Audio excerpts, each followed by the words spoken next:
Welcome to the Indiana State Capitol. This building has stood in downtown Indianapolis since 1888, when it was completed after 10 years.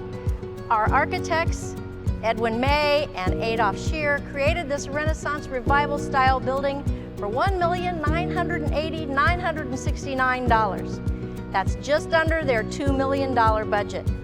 Whenever possible, they use building material from Indiana. You see the whole inside of our rotunda here is Indiana limestone from the southern part of our state. Also, the outside of the building is made from Indiana limestone. We have gorgeous woodworks and doors throughout the building that are white oak, also a product of Indiana. The floors are marble. We don't have marble in Indiana, so they brought the white marble from Italy. The black and the red came from the east coast of the United States. The white marble pillars, which are on all 3 floors, came from the state of Vermont. They're Doric, Ionic, and Corinthian style pillars. The granite pillars that surround the rotunda came from the state of Maine. And in front of each massive pillar, you find a 9-foot statue. Each statue represents a different attribute. And all of the attributes together, we call the attributes of a civilized society. We have 2 men, law and oratory. We have agriculture, commerce, justice, liberty, history, and art. As you look around, you may notice that one of them is different from the rest. Only one was modeled for, and that's our Miss Justice. Her name was Mary Wilson. She was married to a judge. They lived down in Bedford, Indiana, and their family had some connections to the limestone industry in that part of the state. Our artist was Alexander Doyle, an American artist, whose family also had connections to the limestone quarries in southern Indiana, which we think is probably part of the reason why Mary Wilson was given the honor of modeling for Miss Justice. However, we have also found many letters and newspaper articles that say she was the most beautiful woman in Indiana at the time. So Mary Wilson is our statue of Miss Justice. The beautiful window, as you look straight up, is original. It's 105 feet from the floor of the rotunda to the center of the window, and it spans 72 feet. It was part of a major renovation back when the building was about to turn 100 years old. They wanted to celebrate that, but when they looked around, the building did not look very nice, evidently. They decided to fix it up, and when they did a historical renovation. It took 2 years and spent almost $11 million. But everything you see in the open areas here look as much like 1888 as possible, including that window. They had to clean that beautiful window, which at the time was just a big gray dome. They couldn't even really tell how glorious the colors were. Also, you'll notice the sconces and the chandeliers.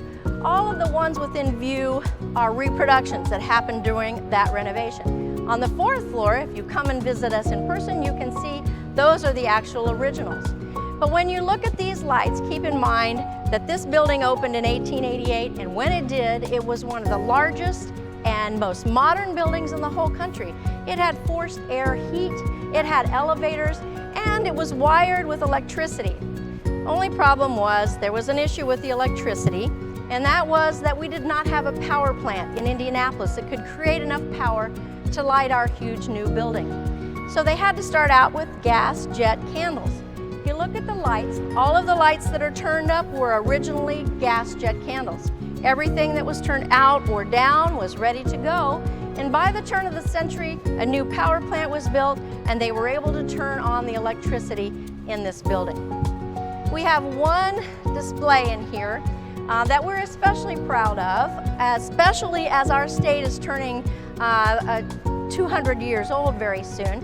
This display case at the moment holds some very old documents.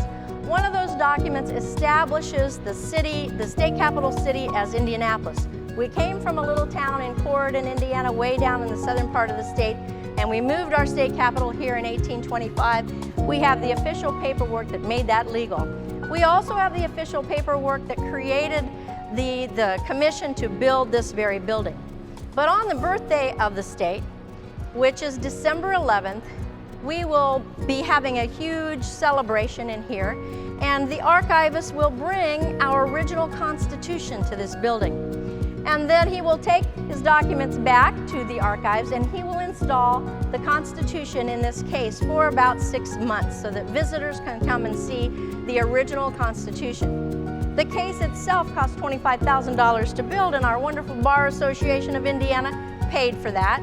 It is very special because it's fireproof and waterproof, the humidity's controlled, the temperature's controlled, because we have to be very careful with these very valuable and irreplaceable documents.